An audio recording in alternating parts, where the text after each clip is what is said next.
टुकेल के जंगल से निकला एक अजीब सा प्राणी, शीतदू।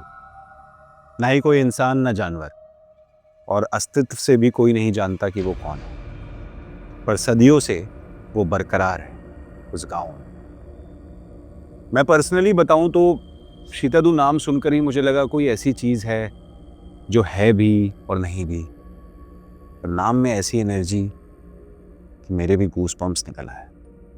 सच बताऊं, फिर इसका खुलासा तब हुआ जब मैं पिछले महीने ट्रिप पर नैनीताल गया हुआ था, और वहां मेरी मुलाकात हुई हमारे ही राइटर से।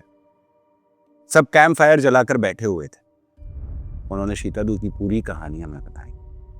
पहले तो लगा ये बंदा डीगे हाँक रहा है, लेकिन जब उन्होंने आखिर में कहा, सर, उन तीनों लड़कों में से एक मैं खुद था सच में, तो मैंने कुर्सी छोड़ दी, क्योंकि उस लड़के को बताते बताते सफोकेशन होने लगी, जैसे उसका ट्रॉमा हो। और फिर हम उनके होम टाउन पर गए। हमने अपनी आंखों से वो काला बड़ा पत्थर देखा, कालू अगाड़ का वो गधेरा, और वो कुकेल का जंगल जहां वो रहता था। मैं हूं रामाकृष्ण दीक्षित, और आज की कहानी सिर्फ डर को दोहराती है। इसे सुनने के बाद आप सो नहीं पाएंगे। शाम के 6 बजे कुकेल के डरावने जंगल से 3 भाई लकड़ी लेकर घर की ओर जा रहे थे। विक्रम, अजय और सबसे छोटा सौरभ। सौरभ बार बार पीछे मुड़कर देख रहा था। उसे ऐसा लग रहा था कि कोई उसके पीछे है या कहीं से उन्हें देख रहा है। इसी तरह तीनों कलुअगाड़ के गधेरे के नजदीक पहुंचने वाले थे। सबके मन में बस एक ही बात थी, कैसे भी करके गधेरा पार हो जाए बस। अरे जल्दी जल्दी चलो रे, आज मां डांटेगी, बड़ी देर हो गई है बाल, सौरभ ने घबराते हुए कहा। अरे तेरी वजह से हुई है, मैं तो कह दूंगा कि तू जंगल में खेलने लगा था। और बातों ही बातों में तीनों गधेरे के पास पहुंचे। गधेरे मतलब समझो एक छोटी सी पहाड़ी स्ट्रीम, पत्थर के बीच से बहता पानी, बहुत खूबसूरत जगह है। दिन में तो बहुत अच्छी लगती है, लेकिन शाम होते ही लोग उस तरफ जाना बंद कर देते थे। क्यों? तो मैं आगे बताऊंगा। यह गधेरा रास्ते के बीच में पड़ता था, और यही पहले से उन बच्चों को दफनाया जाता था जो बचपन में मर जाते थे। और अमूमन गांव के लोग यहां रुककर पानी पीते थे। ये तीनों भी रुक गए। अरे भूला, रुक तो, जरा पानी पी लेता हूं, सौरभ ने कहा। फिर सबने गधेरे के उस पार लकड़ी उतारी। तभी उन्हें जमीन पे कुछ अजीब से निशान दिखे, और एक जोर की चीख, जैसे किसी बच्चे की। विक्रम के कानों में फटी और वो घबराया। ओए, तूने कुछ सुना? कोई चिल्लाया ना? अजय ने उसे देखा। अबे तेरे कान बज रहे हैं, इतना सन्नाटा है भाई, किसी चिड़िया झिंगूर की आवाज नहीं आ रही पानी बहने के सिवा, और तू कह रहा है कि कोई चिल्ला रहा है। वाह, हमें डराने की तैयारी कर रहा है क्या? सौरभ पानी पीते हुए बोला। फिर सब ने हाथ मुंह धोया। ठंडी हवा चल रही थी, जंगल एकदम शांत था, लेकिन सौरभ बार बार ऊपर की ओर देख रहा था, जहां से वो आए थे, जैसे वहां कोई था पर दिखाई नहीं दे रहा था। लेकिन कभी कभी शांति भी डरा देती है ना?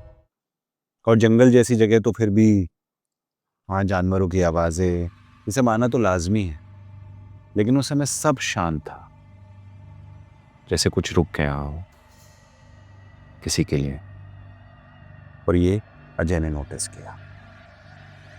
भाई, कोई पक्षी की आवाज नहीं आ रही है, कोई झिंगूर तक नहीं है। तूने नोटिस किया क्या? हवा भी आवाज नहीं कर रही है, अजीब लग रहा है बहुत मुझे, विक्रम ने हंसते हुए कहा। अबे तू ज्यादा सोच रहा है, चल अब चलते हैं, रात हो गई है। लेकिन उसी पल ऊपर से, बहुत ऊपर से, जंगल की गहराई से एक आवाज आई।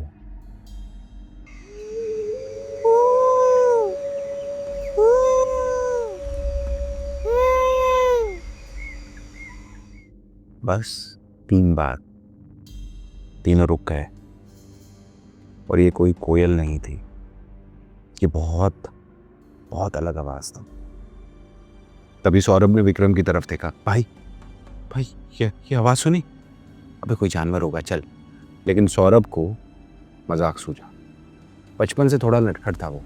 उसने सोचा, अरे कोई होगा यार, मैं भी रिस्पॉन्स कर देता हूं ना, है? सौरभ ने मुंह पे हाथ रखकर जोर से सेम आवाज निकाली।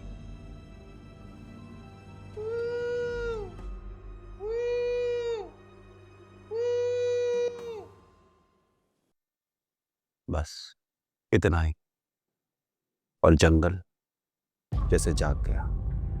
अचानक तेज हवा चलने लगी। जो पक्षी अभी तक चुप थे वो चिल्लाने लगे। लेकिन उस वक्त सबसे ज्यादा अजीब बात क्या हो, वो हरे भरे पत्ते अपने आप पेड़ों से गिरने लगे। इन सबके बीच पूरी घाटी अंधेरे में समा गई। भाई कुछ अजीब हो रहा है, कुछ अजीब हो रहा है, चलते हैं, चलो चलो चलो चलो चल। अजय ने कहते ही अपनी लकड़ी उठाई, और फिर तभी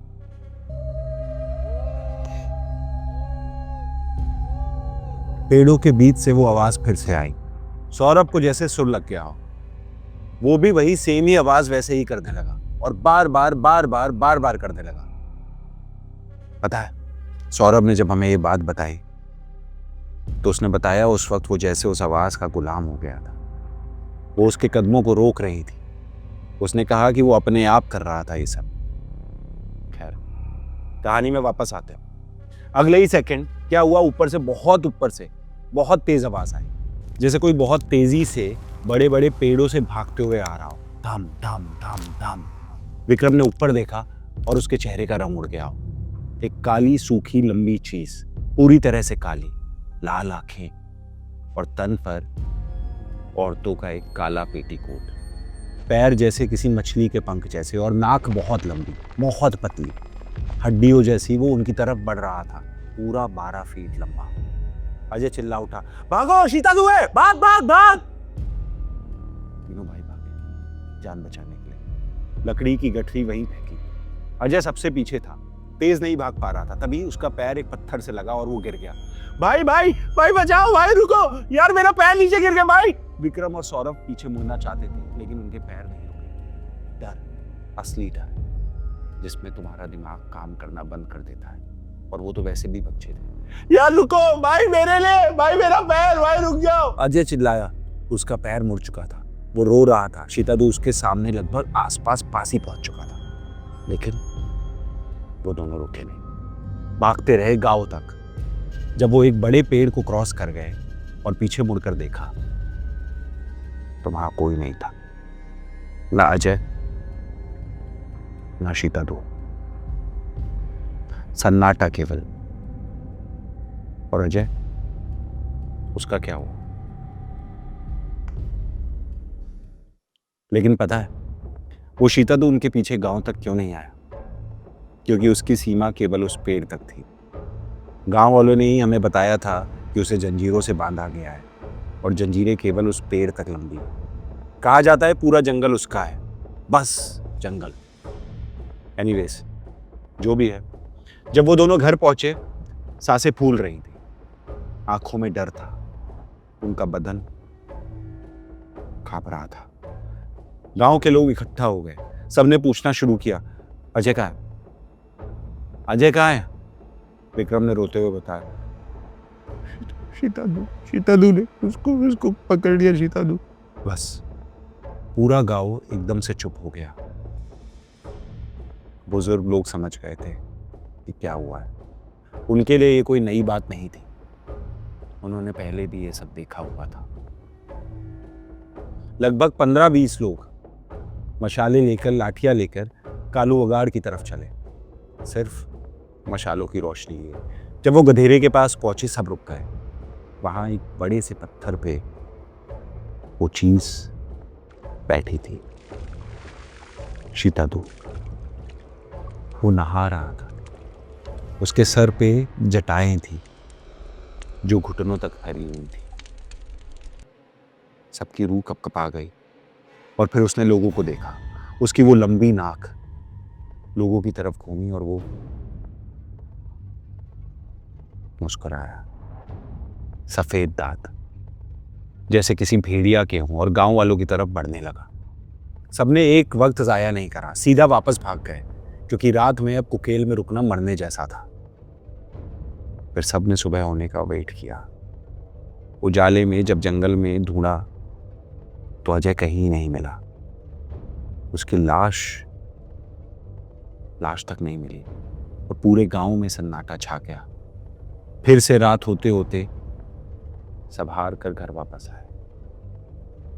कहते थे कि शीतादू उस गांव में सदियों पहले शाम को किसी बच्चे के रूप में गांव में आता था।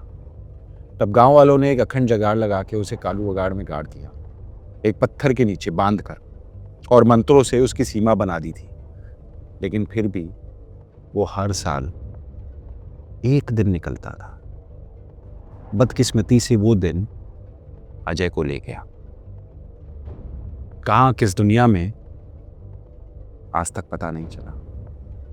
मैं आपसे सीरियसली कह रहा हूं, अगर कभी उत्तराखंड के जंगलों में जाओ और किसी गधेरे के पास तुम्हें कोई अजीब सी आवाज सुनाई दे तो प्लीज रिस्पॉन्स मत देना, क्योंकि उस दिन अपना सौरभ वो आवाज नहीं देता तो शायद अजय बच जाता। और इसी बात का ट्रॉमा उसे आज भी खाता है। ये कहानी तो यहीं खत्म होती है, पर ऐसी और कहानियां सुनने के लिए सब्सक्राइब करें हमारे चैनल को।